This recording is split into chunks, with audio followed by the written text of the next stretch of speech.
ನಮಸ್ಕಾರ ಸ್ನೇಹಿತರೆ. ಗುರುವಾರ ಮಹಾಲಕ್ಷ್ಮಿ, ನಾಳೆ 3ನೇ ಗುರುವಾರ. ತಾಯಿ ಮಹಾಲಕ್ಷ್ಮಿಯು ಎಲ್ಲರಿಗೂ ಕೃಪೆ ಮಾಡಲಿ, ಎಲ್ಲರಿಗೂ ಶುಭವನ್ನು ಉಂಟು ಮಾಡಲಿ. ನಮಗೂ ನಿಮಗೂ ಎಲ್ಲರಿಗೂ, ದೇಶದ ಬಂಧು ಮಿತ್ರರೆಲ್ಲರಿಗೂ. ಇವಾಗ ಗುರುವಾರದ ಮಹಾಲಕ್ಷ್ಮಿ ವ್ರತ ಕಥೆಯನ್ನು ಪ್ರಾರಂಭಿಸೋಣ. ಯಾರಿಂದ ಓದುವುದಕ್ಕೆ ಆಗಲ್ವೋ ಅಥವಾ ಪಾರಾಯಣ ಮಾಡೋದಕ್ಕೆ ಆಗೋದಿಲ್ವೋ, ಶ್ರದ್ಧಾ ಭಕ್ತಿಯಿಂದ ಪೂಜೆ ಪುನಸ್ಕಾರಗಳನ್ನೆಲ್ಲ ಮಾಡಿ ಮುಗಿಸಿ ದೇವಿ ಮುಂದೆ ಸಮಾಧಾನದಿಂದ ಕಣ್ಣುಗಳನ್ನು ಮುಚ್ಚಿ ಕೈ ಜೋಡಿಸಿಕೊಂಡು ಈ ಕಥೆಯನ್ನು ಕೇಳಿರಿ. ಎಲ್ಲರಿಗೂ ಶುಭವನ್ನು ಉಂಟು ಮಾಡಲಿ. ಇವಾಗ ಕಥೆಯನ್ನು ಆರಂಭಿಸೋಣ. ಗುರುವಾರ ಲಕ್ಷ್ಮಿ ವ್ರತ ಕಥೆ ಪ್ರಾರಂಭ. ಶೌನಕಾದಿ ಮುನಿಜನ ಶ್ರೇಷ್ಠರು ತಮ್ಮ ಮಧ್ಯೆ ವಿರಾಜಮಾನರಾಗಿ ಉಚಿತಾಸನದಲ್ಲಿ ಆಸೀನರಾಗಿದ್ದ ಸೂತ ಪುರಾಣಿಕರಲ್ಲಿ ನಮ್ರವಾಗಿ ವಿನಂತಿಸಿಕೊಂಡು ಕೇಳಿದ್ದೇನೆಂದರೆ, ಪೂಜ್ಯರೇ, ಗುರುವಾರ ಲಕ್ಷ್ಮಿ ಪೂಜಾಋತ ಹಿಡಿದು ಲಕ್ಷ್ಮೀ ಕೃಪೆಗೆ ಪಾತ್ರರಾದವರ ವಿವರ ನಮಗೆ ವಿವರಿಸುವ ಕೃಪೆಯಾಗಬೇಕು ಅಂದಾಗ ಪೂಜ್ಯ ಸೂತ ಪುರಾಣಿಕರು ಇಂತೆಂದರು. ಎಲೈ ಋಷಿಗಳೇ, ಚಿತ್ತವಿಟ್ಟು ಆಲಿಸಿರಿ. ದ್ವಾಪರ ಯುಗದಲ್ಲಿ ಭದ್ರಶ್ರವ ರಾಜನು ಸೌರಾಷ್ಟ್ರ ದೇಶದ ಅರಸನಾಗಿದ್ದನು. ತನ್ನ ಚದುರಂಗ ಸೇನಾ ಬಲದಿಂದಲೂ ಸ್ವತಃ ಪರಮ ವೀರನಾಗಿದ್ದುಕೊಂಡು ತನ್ನ ರಾಜ್ಯದ ಗುಡಿಗುಂಟು ಇದ್ದ ರಾಜ್ಯಗಳನ್ನು ಗೆದ್ದು ಆಯಾ ರಾಜ್ಯರಿಂದ ಧನ ಕನಕ, ಆನೆ, ಕುದುರೆ, ಮುತ್ತು ರತ್ನಗಳನ್ನು ಕಪ್ಪು ಕಾಣಿಕೆ ರೂಪದಲ್ಲಿ ಪಡೆದು ತನ್ನ ಸೌರಾಷ್ಟ್ರ ರಾಜ್ಯವನ್ನು ಸಿರಿ ಸಂಪದದಿಂದ ಭದ್ರಗೊಳಿಸಿದ್ದನು. ರಾಜನು ಹೇಗೆ ರಣರಂಗ ಕಲೆ ಕಲಿತಿದ್ದನೋ ಹಾಗೆಯೇ ಮಹಾಧರ್ಮವಂತನಾಗಿದ್ದನು. ವೇದ ಪುರಾಣ ಶಾಸ್ತ್ರಗಳನ್ನು ಓದಿ ಅವುಗಳಲ್ಲಿ ಅಡಗಿರುವ ಜ್ಞಾನವನ್ನು ಕರತಲಮಲಕ ಮಾಡಿಕೊಂಡು ಪ್ರಬುದ್ಧ ಜ್ಞಾನಿಯಾಗಿದ್ದು ಪ್ರಜೆಗಳನ್ನು ಮಕ್ಕಳ ಹಾಗೆಯೇ ಸಂರಕ್ಷಿಸುತ್ತಾ ಎಲ್ಲರನ್ನೂ ಸುಖ ಶಾಂತಿ ನೆಮ್ಮದಿಯಿಂದ ಬಾಳುವಂತೆ ವ್ಯವಸ್ಥೆ ಮಾಡಿದ್ದನು.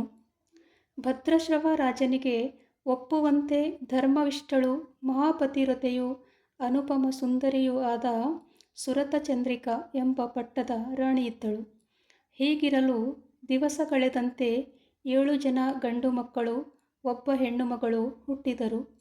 ತಂದೆಯಂತೆಯೇ 7 ಜನ ಯುವರಾಜ ಕುಮಾರರು ರಾಜಧರ್ಮ, ವೇದ ಪುರಾಣ ಶಾಸ್ತ್ರಗಳಲ್ಲಿ ಪ್ರಾವೀಣ್ಯತೆ, ಯುದ್ಧಕಲೆ, ಅರ್ಥಶಾಸ್ತ್ರ, ಧರ್ಮಶಾಸ್ತ್ರಗಳಲ್ಲಿ ಪ್ರಖಂಡ ಪಾಂಡಿತ್ಯ ಪಡೆದಿದ್ದರು.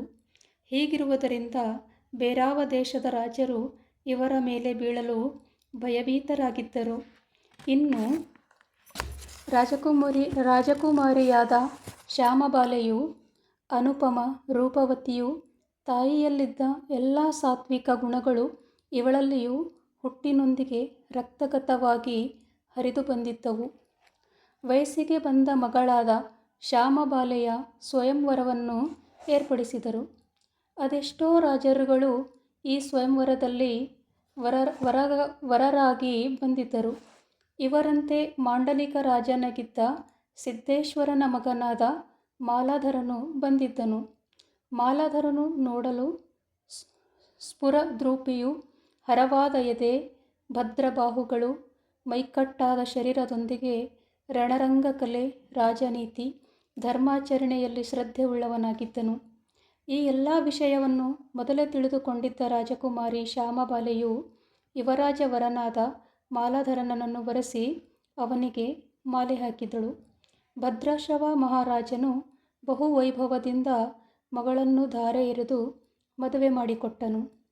ಉಡುಗೊರೆಯಾಗಿ ರಥ, ಅಶ್ವ, ಆನೆಗಳನ್ನು, ಹೇರಳವಾದ ಹಣ ಮತ್ತು ಮಾಣಿಕ್ಯ, ವಜ್ರ ಕೂಡ್ರಿಸಿದ ಬಂಗಾರದ ಆಭರಣಗಳೊಂದಿಗೆ ಪದಾತಿಗಳನ್ನು, ಸಖಿ ದಾಸಿಯರನ್ನು ಬಳುವಳಿಯಾಗಿ ಕೊಟ್ಟು ಮಗಳನ್ನು ಅವಳ ಪತಿಗೃಹಕ್ಕೆ ಕಳುಹಿಸಿಕೊಟ್ಟನು. ಇತ್ತ ಭದ್ರಶ್ರವ ರಾಜನು ತನ್ನ ಪಟ್ಟದರಸಿ ಹಾಗೂ 7 ಜನ ಗಂಡು ಮಕ್ಕಳೊಂದಿಗೆ ಸುಖ ನೆಮ್ಮದಿಯಿಂದಲೂ ಸದಾ ಧರ್ಮಕ್ಕೆ ಚ್ಯುತಿ ಬರದಂತೆ ರಾಜ್ಯವನ್ನು ಪ್ರಜೆಗಳನ್ನು ಕಾಪಾಡುತ್ತಾ ಕಾಲ ಕಳೆಯುತ್ತಿದ್ದನು. ಇಂಥ ಪರಾಕ್ರಮಶಾಲಿ ಪರಮ ಪುಣ್ಯವಂತನಾದ ಅರಸನ ರಾಜ್ಯದಲ್ಲಿ ಮಹಾಲಕ್ಷ್ಮಿಯು ಸ್ಥಿರವಾಗಿ ಇದ್ದು ಇನ್ನಷ್ಟು ಸಿರಿ ಸಂಪತ್ತನ್ನು, ಅನಂತ ಆನಂದವನ್ನು, ಮಹಾಸಂತೃಪ್ತಿಯನ್ನು ರಾಜರಾಣಿಯರಿಗೂ ರಾಜ್ಯದ ಪ್ರಜೆಗಳಿಗೂ ಕೊಡಬೇಕೆಂದು ಬಯಸಿ ಬಡ ಬ್ರಾಹ್ಮಣ ಮುಪ್ಪಿನ ಮುತ್ತೈದೆ ರೂಪ ತಾಳಿ ಕೈಯಲ್ಲೊಂದು ಆಸರಕ್ಕೆ ಕೋಲು ಹಿಡಿದು ಹೊಯ್ದಾಡುತ್ತಾ ಸಾವಕಾಶವಾಗಿ ಹೆಜ್ಜೆ ಇಡುತ್ತಾ ಮಹಾರಾಣಿಯಾದ ಸುರತೆ ಚಂದ್ರಿಕಾಳ ಅಂತಃಪುರದ ಕಡೆ ನಡೆದು ಬರುತ್ತಿರುವುದನ್ನು ಕಂಡ ಹಿರಿಯ ಸೇವಕಿಯು ಓಡಿಬಂದು ಬರುತ್ತಿರುವ ಮುದುಕಿ ಅಂದರೆ ಲಕ್ಷ್ಮಿಯನ್ನು ತಡೆದು ನಿಲ್ಲಿಸಿ, ಅಮ್ಮ, ಯಾರು ನೀನು? ನಿನಗೇನಾಗಬೇಕು? ಯಾವ ಕಡೆಯಿಂದ ಬಂದಿರುವಿ? ಇಂಥ ಮುಪ್ಪಾವಸ್ಥೆಯಲ್ಲಿಯೂ ನಿನ್ನ ಹಣೆಯಲ್ಲಿರುವ ಕುಂಕುಮದ ಬೊಟ್ಟು, ನಿನ್ನ ಕುತ್ತಿಗೆಯಲ್ಲಿ ರವಿಚಂದ್ರರಂತೆ ಪ್ರಕಾಶಿಸುವ ತಾಳಿಸರ, ತುಳಸಿ ಮಾಲೆ ನೋಡಿದರೆ ಸಾಧಾರಣ ಬ್ರಾಹ್ಮಣನ ಹೆಂಡತಿ ಅಲ್ಲವೆಂದು ನಿಸ್ಸಂಕೋಚವಾಗಿ ಹೇಳಬಹುದು.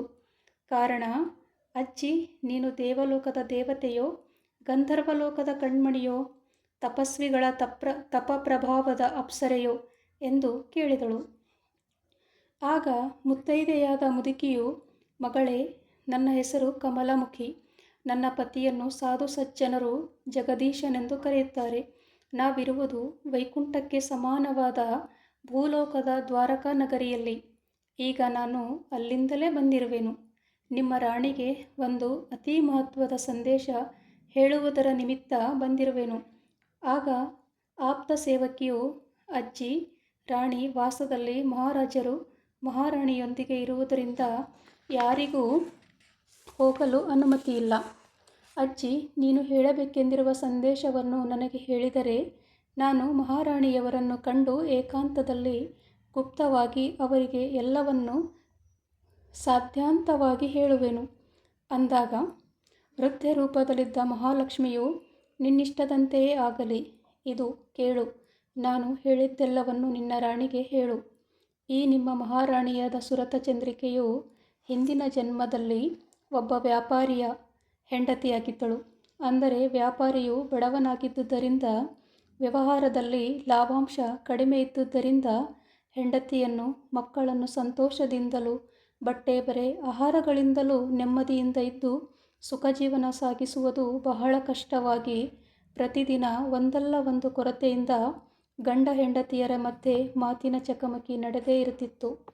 ಇದು ಬರುಬರುತ್ತಾ ಮಕ್ಕಳು ದೊಡ್ಡವರಾದಂತೆ ಒಪ್ಪತ್ತಿನ ಗಂಜಿಗೂ ತಡೆಯಾಗಿ ಮಕ್ಕಳ ಪರವಹಿಸಿ ಗಂಡನೊಂದಿಗೆ ಜಗಳಗಳಾಗಿ ಒಂದೊಂದು ಸಲ ಬಡತ ಹೊಡೆತಗಳನ್ನು ತಿನ್ನಬೇಕಾಗಿ ಬರುತ್ತಿತ್ತು.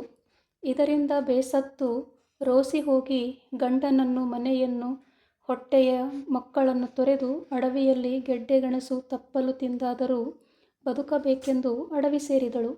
ಆದರೆ ಅಲ್ಲಿ ಇವಳ ತ್ರಾಸು ಗೋಳಾಟ ಕಂಡು ಮಹಾಲಕ್ಷ್ಮಿಯು ಮುಪ್ಪಿನ ಮುತ್ತೈದೆಯಾಗಿ, ಅಂದರೆ ನನ್ನಂತೆ ಆಗಿ ಬಂದು ಮಾರ್ಗಶೀರ್ಷ ಮಾಸದ ಗುರುವಾರ ಲಕ್ಷ್ಮೀ ಪೂಜಾ ವ್ರತವನ್ನು ಆಚರಣೆಯ ವಿವರವನ್ನು ತಿಳಿಸಿ ಅದೃಶ್ಯಳಾದಳಂತೆ.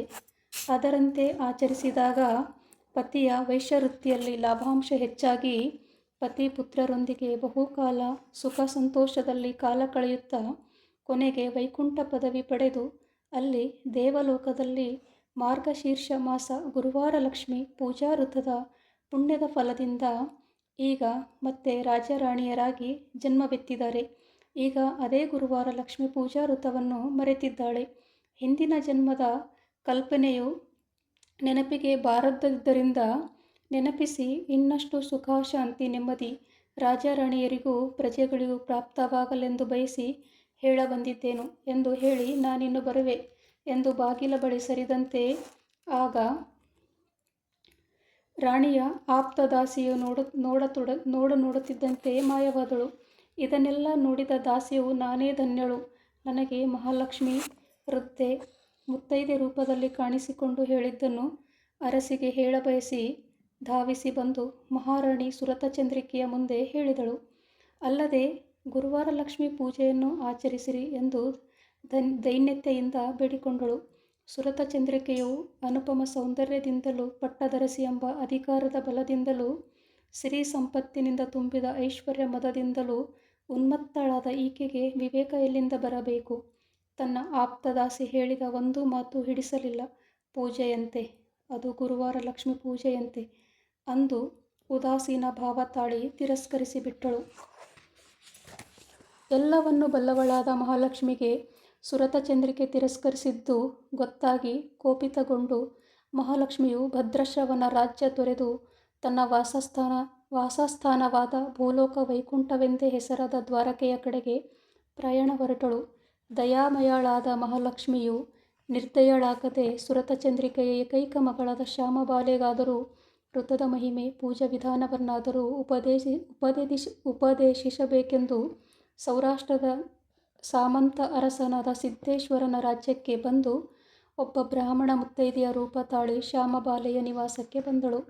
ಹೊಯ್ದಾಡುತ್ತಾ ಕೋಲು ಊರುತ್ತಾ ಬರುವ ಬ್ರಾಹ್ಮಣ ಮುದುಕಿಯನ್ನು ದೂರದಿಂದ ನೋಡಿದ ಶ್ಯಾಮಬಾಲೆಯು ತನ್ನ ನಿವಾಸದಿಂದ ಹೊರಬಂದು ನಮಸ್ಕರಿಸಿ ಕೈ ಹಿಡಿದು ಕರೆದು ತಂದು ಎತ್ತರದ ಪೀಠದಲ್ಲಿ ಕೂಡಿರಿಸಿ ಪಾದಪೂಜೆ ಮಾಡಿ, ಅಮ್ಮ, ಕ್ಷತ್ರಿಯರಾದ ನಮಗೆ ನೀವೇ ದೇವರು, ಬ್ರಾಹ್ಮಣರೇ ನಮ್ಮ ಗುರುಗಳು, ಹೌದು, ಉದ್ಧಾರಕರೂ ಹೌದು ತಾಯಿ. ಅಮ್ಮ, ನೀನು ನೇರವಾಗಿ ಬಂದದ್ದು ಸಾಕ್ಷಾತ್ ಶ್ರೀ ಲಕ್ಷ್ಮೀದೇವಿಯೇ ಬಂದಂತಾಗಿದೆ. ಅಜ್ಜಿ, ನಾನೇನು ಮಾಡಬೇಕು? ನನ್ನ ಕೈಲಾದಷ್ಟು ನಿನ್ನ ಸೇವೆ ಮಾಡುವೆನು. ಬ್ರಾಹ್ಮಣ ಮುಪ್ಪಿನ ಮುದುಕಿಯ ರೂಪದಲ್ಲಿರುವ ಮಹಾಲಕ್ಷ್ಮಿಯು ಯುವರಾಜನ ಹೆಂಡತಿಯಾದ ಶ್ಯಾಮಬಾಲೆಯ ವಿನಯ ಔದಾರಕ್ಕೆ ಪ್ರಸನ್ನಳಾಗಿ, ಎಲೈ ಮಗಳೇ, ನನ್ನನ್ನು ಮಹಾಲಕ್ಷ್ಮಿ ಎಂದೇ ಭಾವಿಸಿಕೊಳ್ಳು.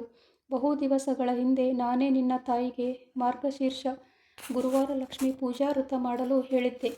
ಆಗ ಅವಳು ವೃತ ಮಾಡಿ ಧನ, ಧಾನ್ಯ, ಕನಕ, ಸಿರಿ, ರಾಜ್ಯ, ಐಶ್ವರ್ಯ ಪಡೆದಿದ್ದಾಳೆ.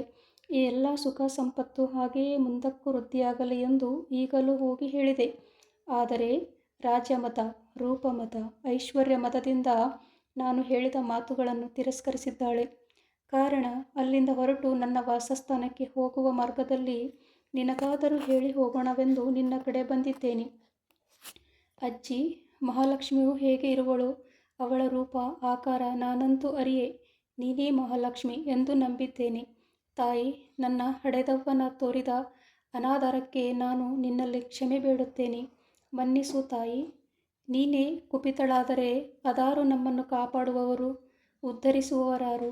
ನಮ್ಮ ಮಾವನವರಾದ ಸಿದ್ದೇಶ್ವರನು ಸಾಮಂತ ಅರಸರು, ನನ್ನ ಪತಿಯವರಾದ ಮಾಲಾಧರರು, ಇನ್ನು ಯುವರಾಜರು. ಹೀಗಿದ್ದು ನಿನ್ನ ಅಪ್ಪಣೆಯಂತೆ ಗುರುವಾರ ಲಕ್ಷ್ಮೀ ಪೂಜಾ ವೃತವನ್ನು ಮಾಡುವೆನು, ನಮಗೆ ಅನುಗ್ರಹಿಸು ಎಂದು ಬೇಡಿಕೊಂಡಾಗ ಹರ್ಷಿತಳಾದ ಮುದುಕಿಯ ರೂಪದಲ್ಲಿದ್ದ ಮಹಾಲಕ್ಷ್ಮಿಯು ವೃತ ವಿಧಾನ ಹೇಳಿ, ನೀನು ಈ ವೃತ ಆಚರಿಸಿದಲ್ಲಿ ನಿನ್ನ ಪತಿಯು ರಾಜಾಧಿರಾಜನಾಗಿ ಚಕ್ರವರ್ತಿಯಾಗುವನು, ವಿಸ್ತಾರವಾದ ರಾಜ್ಯ ನಿಮ್ಮದಾಗುವುದು, ಪ್ರಜರು ಸುಖ ಸಂತೋಷದಿಂದ ಜೀವನ ಸಾಗಿಸುವವರು ಎಂದು ಹೇಳಿ ಆಶೀರ್ವದಿಸಿ ಹೆಬ್ಬಾಗಿಲವರೆಗೆ ಹೋಗಿ ಅದೃಶ್ಯವಾದಳು. ಶ್ಯಾಮಬಾಲೆಯು ಬ್ರಾಹ್ಮಣ ಮುತ್ತೈದೆ ಹೇಳಿದಂತೆ ಮಾರ್ಗಶೀರ್ಷ ತಿಂಗಳದ ಮೊದಲನೆಯ ಗುರುವಾರವೇ ಲಕ್ಷ್ಮೀ ಪೂಜಾ ವೃತ ಹಿಡಿದು ಕೊನೆಯದಾದ 4ನೇ ವಾರಕ್ಕೆ ವೃತ ಸಮಾಪ್ತಿಗೊಳಿಸಿದಳು. ಇದರಂತೆ ಪ್ರತಿ ವರ್ಷ ಮಾರ್ಗಶೀರ್ಷ ಮಾಸದ ಗುರುವಾರ ಲಕ್ಷ್ಮೀ ಪೂಜಾ ವೃತವನ್ನು ಬಿಡದೆ ಮಾಡುತ್ತಿದ್ದಳು. ದಿವಸಗಳು ಗತಿಸಿದಂತೆ ಸಾಮಂತ ಅರಸನಾದ ಸಿದ್ದೇಶ್ವರನು ಅನಾರೋಗ್ಯದಿಂದ ಸ್ವರ್ಗವಾಸಿಗಳಾದರು. ಯುವರಾಜಕುಮಾರ ಮಾಲಾಧರನು ತಂದೆಯ ನಂತರ ಪಟ್ಟವೇರಿದನು. ಯುವರಾಣಿಯಾಗಿದ್ದ ಶ್ಯಾಮಬಾಲೆಯು ಪಟ್ಟದರಸಿಯಾದಳು. ಶ್ಯಾಮಬಾಲೆಯು ಮಾಡುತ್ತಾ ಬಂದಿದ್ದ ಗುರುವಾರ ಲಕ್ಷ್ಮೀ ಪೂಜಾ ವೃತದ ಪ್ರಭಾವದಿಂದ ಶ್ರೀ ಮಹಾಲಕ್ಷ್ಮೀ ದೇವಿಯು ಸಂಪೂರ್ಣ ಕೃಪೆ ತೋರಿದಳು. ಲಕ್ಷ್ಮಿಯ ಆಶೀರ್ವಾದದ ಬಲದಿಂದ ಸೇನೆಯನ್ನು ಬಲಪಡಿಸಿಕೊಂಡು ವಿಜಯಯಾತ್ರೆ ಮಾಡಿ ಎದುರಾಳಿಗಳನ್ನು ಸೆದೆಬಡಿದು ಅವರನ್ನು ತನ್ನ ಸಾಮಂತರಾಜ್ಯರನ್ನಾಗಿ ಮಾಡಿಕೊಂಡು ತನ್ನ ರಾಜ್ಯದ ಗಡಿಯನ್ನು ವಿಸ್ತರಿಸಿದನು. ತನ್ನ ಅಧೀನರಾದ ಸಾಮಂತರಾಜರ ಬಲದಿಂದ ಸಾಮ್ರಾಟ್ ಚಕ್ರವರ್ತಿಯಾದನು. ಪ್ರಜೆಗಳನ್ನು, ಸಾಮಂತ ಅರಸರನ್ನು, ಪರಿವಾರ ಹಾಗೂ ಅವರ ಪ್ರಜೆಗಳನ್ನು ಮಕ್ಕಳಂತೆ ಸಂತೈಸುತ್ತಾ ರಾಜಭಾರ ಮಾಡುತ್ತಿದ್ದರು. ಸೌರಾಷ್ಟ್ರ ರಾಜ್ಯದ ಭದ್ರಶ್ರವ ಮಹಾರಾಜನ ಪಟ್ಟದರಸಿ ಸುರತಚಂದ್ರಿಕೆಯು ಅಹಂಕಾರ, ದುರ್ನಡತೆಯಿಂದ ಕುಪಿತಗೊಂಡ ಮಹಾಲಕ್ಷ್ಮಿಯು ರಾಜ್ಯ ಬಿಟ್ಟು ಹೊರಟು ಹೋಗಿದ್ದರಿಂದ ರಾಜ್ಯಾದ್ಯಂತ ಕಳ್ಳತನ, ಕೊಲೆ, ಸುಲಿಗೆಗಳು ಅಲ್ಲಲ್ಲಿ ನಡೆಯುತ್ತಿದ್ದವು. ಸಾಮಂತ ರಾಜರು ಸ್ವತಂತ್ರ ಅರಸರಾದರು. ಇದರಿಂದ ಪ್ರಜೆಗಳು ಕುಪಿತಗೊಂಡು ರಾಜನನ್ನೇ ತಾತ್ಸರ ಭಾವದಿಂದ ನೋಡತೊಡಗಿದರು. ಸುತ್ತಲಿನ ಸಾಮಂತರಾಗಿದ್ದ ಶತ್ರು ರಾಜರು ಸ್ವತಃ ದಂಡೆತ್ತಿ ಬಂದು ರಾಜಧಾನಿಗೆ ಮುತ್ತಿಗೆ ಹಾಕಿದರು. ಇತ್ತ ಪ್ರಾಣ ಉಳಿದರೆ ಸಾಕೆಂದು ರಾಜ ರಾಣಿಯರು ಗುಪ್ತ ಮಾರ್ಗದಿಂದ ಪಲಾಯನ ಮಾಡಿ ಅಡವಿ ಸೇರಿದರು. ಅಲ್ಲಿ ಅನ್ನ ವಸ್ತ್ರಗಳಿಲ್ಲದೆ ಪಡಬಾರದ ಕಷ್ಟ ಅನುಭವಿಸಿದರು.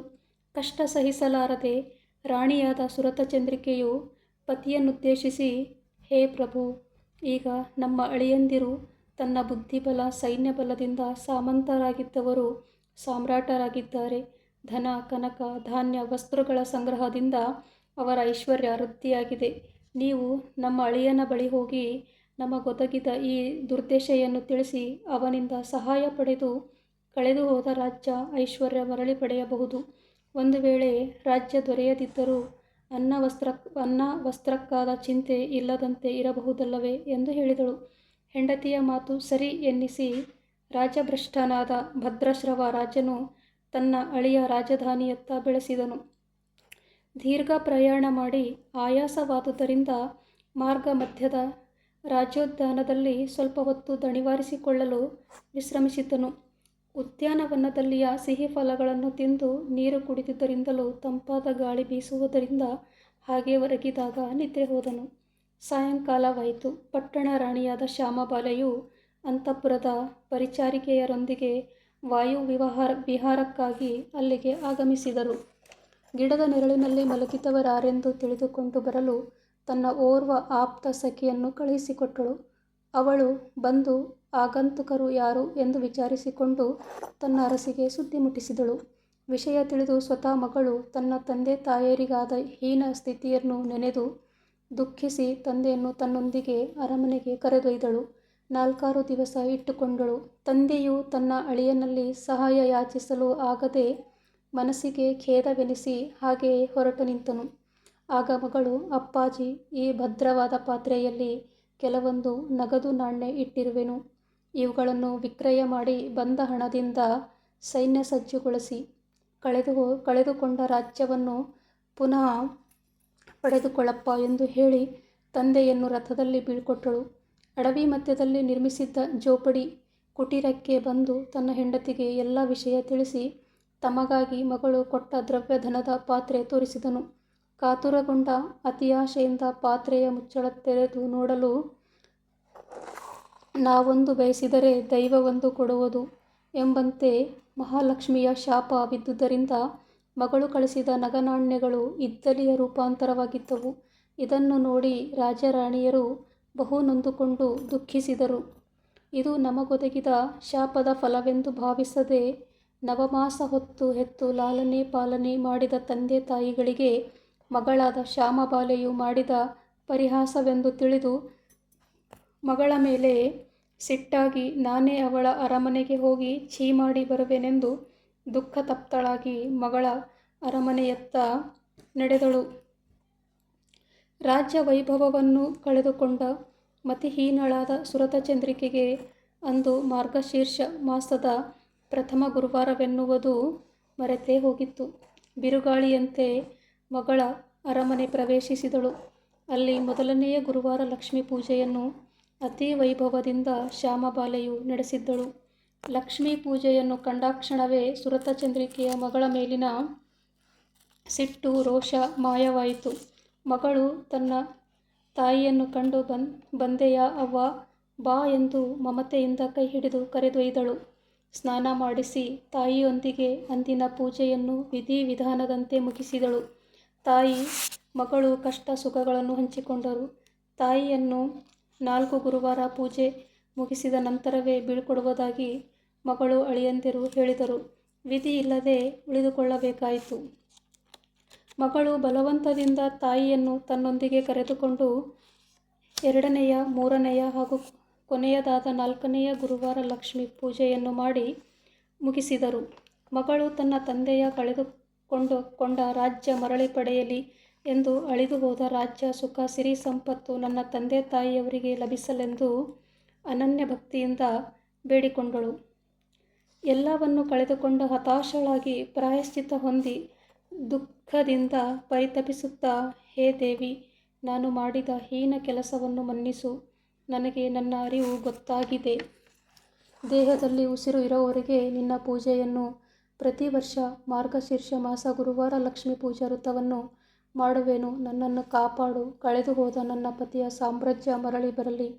ನನ್ನ ರಾಜ್ಯದಲ್ಲಿ ಸುಖ, ಶಾಂತಿ, ನೆಮ್ಮದಿ ನೆಲೆಸುವಂತೆ ಕೃಪೆ ಮಾಡು ಎಂದು ದುಃಖತಪ್ತ ಕಂಠದಿಂದ ಹಣೆಹಚ್ಚಿ ನಮಿಸಿ ಬೇಡಿಕೊಂಡಳು. ನಂತರ ಮಗಳಿಂದ ಬೀಳ್ಕೊಟ್ಟ ತನ್ನ ಜೋಪಡಿಯತ್ತ ಬಂದಳು. ಜೋಪಡಿಯಲ್ಲಿ ಯಾರೂ ಇರಲಿಲ್ಲ. ಇವಳಿಗಾಗಿ ರಥ ಕಾದಿತ್ತು. ಮಗಳು ಅಳಿಯಂದಿರ ಅಂತಃಪುರದಲ್ಲಿ ಗುರುವಾರ ಲಕ್ಷ್ಮಿಯ 2ನೆಯ ಪೂಜೆ ನಡೆದಾಗ ಮಹಾಲಕ್ಷ್ಮಿಯ ಪ್ರಭಾವದಿಂದ ರಾಜನನ್ನು ತಿರಸ್ಕರಿಸಿದ ಪ್ರಜೆಗಳೇ ಒಂದಾಗಿ ಸೈನ್ಯದೊಂದಿಗೆ ಅಡವಿಗೆ ಬಂದು ರಾಜ ಭದ್ರಶ್ರವನ ಮುಂದಾಳತ್ವದಲ್ಲಿ ಹೋರಾಡಿ ಶತ್ರು ರಾಜರನ್ನು ಸೆದೆಬಡಿದು ಸೋಲಿಸಿ ಕಳೆದು ಹೋಗಿದ್ದ ರಾಜ್ಯವನ್ನು ಪುನಃ ಸ್ಥಾಪಿಸಿದರು. ಸೌರಾಷ್ಟ್ರ ರಾಜ್ಯದ ಪ್ರಜೆಗಳು ಸ್ವಸಂತೋಷದಿಂದ ಮತ್ತೆ ಭದ್ರಶ್ರವನಿಗೆ ಪಟ್ಟಾಭಿಷೇಕ ಮಾಡಬೇಕೆಂದು ಎಲ್ಲವನ್ನೂ ವ್ಯವಸ್ಥಿತಗೊಳಿಸಿದರು. ಆದರೆ ಪಟ್ಟದ ರಾಣಿಯಾದ ಸುರತಚಂದ್ರಿಕೆ ಮಗಳ ಮನೆಯಲ್ಲಿದ್ದುದರಿಂದಲೂ 4 ಗುರುವಾರ ಲಕ್ಷ್ಮೀ ಪೂಜಾ ಮುಗಿಯವರೆಗೆ ಕಾಯ್ದರು. ಪೂಜಾ ಮುಗಿದ ಮಾರನೆಯ ದಿವಸವೇ ಅಡವಿಯಲ್ಲಿಯ ಜೋಪಡಿಗೆ ಬಂದು ಅರಸಿಯನ್ನು ರಥದಲ್ಲಿ ಕುಳ್ಳಿರಿಸಿಕೊಂಡು ರಾಜಧಾನಿಗೆ ಬಂದರು. ನಂತರ ವಿಧಿವತ್ತಾಗಿ ರಾಜಪುರೋಹಿತರಿಂದ ಬಹು ಸಡಗರದಿಂದ ಪಟ್ಟಾಭಿಷೇಕದ ಕಾರ್ಯ ನಡೆದಿತ್ತು. ಮುಕ್ತಾಯವೂ ಆಯಿತು. ಇದೆಲ್ಲವೂ ಗುರುವಾರ ಲಕ್ಷ್ಮೀ ಪೂಜಾ ಮಾಡಿದ ಪುಣ್ಯದ ಫಲವೆಂದು ಮನಗಂಡಳು. ಹೇ ತಾಯಿ ನಾರಾಯಣಿ, ಕರುಣಾಮಯಿ, ಗರ್ವಿಯಾಗಿದ್ದ ನನ್ನನ್ನು ನಿರ್ಗವಿಯನ್ನಾಗಿ ಮಾಡಿದ ನಿನಗೆ ಅನಂತ ಅನಂತ ನಮನಗಳು ಎಂದು ಆನಂದಾಶ್ರುಗಳನ್ನು ಸುರಿಸುತ್ತಾ ವಂದನೆಗಳನ್ನು ಅರ್ಪಿಸಿದಳು. ಇದಾದ ಕೆಲವು ಮಾಸಗಳ ನಂತರ ಪತಿಯ ಮನೆಯಿಂದ ಪಿತನ ಮನೆಗೆ ಶ್ಯಾಮಬಾಲೆಯು ಸಂತಸದಿಂದ ತವರಿಗೆ ಬಂದರೆ ಆಕೆಯನ್ನು ಯಾರೂ ಉತ್ಸಾಹದಿಂದ ಸ್ವಾಗತಿಸಲಿಲ್ಲ. ಯಾಕೆ? ತಂದೆ ತಾಯಿಯರ ಮನದಲ್ಲಿ ಸಂಶಯದ ಸುಳಿ ಹಾಗೇ ಇತ್ತು. ಅದುವೇ ಪಾತ್ರೆಯ ತುಂಬ ತುಂಬಿ ಕಳುಹಿಸಿದ್ದ ಇತ್ತಿಲ ಚೂರುಗಳು. ಅದು ತಮ್ಮ ಹಣೆಬರಹವೆಂದು ತಿಳಿಯದೆ ಮಗಳೇ ಪರಿಹಾಸ್ಯ ಮಾಡಿರುವಳೆಂದು ಕೊಂಡಿದ್ದರು. ಇದರಿಂದ ನೊಂದ ಮಗಳು ತವರಿನಲ್ಲಿ ಉಳಿಯದೆ ಅಲಕ್ಷ್ಯ ಮಾಡಿ ಸ್ವಗೃಹಕ್ಕೆ ಹೋಗುವಾಗ ಅವಳು ತನ್ನ ಜೊತೆ ಸ್ವಲ್ಪ ಉಪ್ಪನ್ನು ತೆಗೆದುಕೊಂಡು ಹೋದಳು. ಮಾಲಾಧರನು ಅವಳನ್ನು ತವರು ಮನೆಯಿಂದ ಏನು ತಂದಿರುವೆ ಎಂದು ಕೇಳಿದನು. ಆಗ ಅವಳು ನಾನು ರಾಜ್ಯದ ಸಾರ ತಂದಿದ್ದೇನೆಂದು ಹೇಳಿದಳು. ಆದರೆ ಮಾಲಾಧರನಿಗೆ ಏನೂ ತಿಳಿಯಲಿಲ್ಲ. ಆ ದಿವಸ ಅವಳು ಉಪ್ಪನ್ನು ಹಾಕದೆ ಅಡುಗೆ ಮಾಡಿದ್ದಳು. ಊಟ ಮಾಡುತ್ತಿರುವಾಗ ಮಾಲಾಧರನಿಗೆ ಆಶ್ಚರ್ಯವಾಗಿ ಅವಳನ್ನು ಹೀಗೇಕೆ ಎಂದು ಕೇಳಿದನು. ಆಗ ಅವಳು ಉಪ್ಪನ್ನು ಬಡಿಸುತ್ತಾ ಇದೇ ರಾಜ್ಯದ ಸಾರ ಇರುತ್ತದೆ ಎಂದು ಹೇಳಿದಳು. ಮಾಲಾಧರನಿಗೆ ಆ ವಿಷಯ ಮೆಚ್ಚುಗೆಯಾಯಿತು. ಈ ಕಥೆಯನ್ನು ಕೇಳುವವರಿಗೆ ಮತ್ತು ಓದುವವರಿಗೆ ಮತ್ತು ವೃತ ಮಾಡುವವರಿಗೆ ಸುಖ, ಸಮಾಧಾನ ಮತ್ತು ವೈಭವ ದೊರೆಯಲಿ. ಎಲ್ಲರಿಗೂ ಶುಭವಾಗಲಿ. ನಮಸ್ಕಾರ. ಶ್ರೀ ಮಹಾಲಕ್ಷ್ಮೀ ನಮಃ. ಚಾನಲನ್ನು ದಯವಿಟ್ಟು ಸಬ್ಸ್ಕ್ರೈಬ್ ಮಾಡಿಕೊಳ್ಳ್ರಿ, ಸಪೋರ್ಟ್ ಮಾಡಿರಿ, ಲೈಕ್ ಕೊಡ್ರಿ. ಹೊಸದಾಗಿ ಶುರು ಮಾಡಿರುವ ಈ ಚಾನಲ್ಗೆ ನಿಮ್ಮೆಲ್ಲರ ಬೆಂಬಲವಿರಲಿ. ನಮ್ಮನ್ನು ಬೆಳೆಸಿ.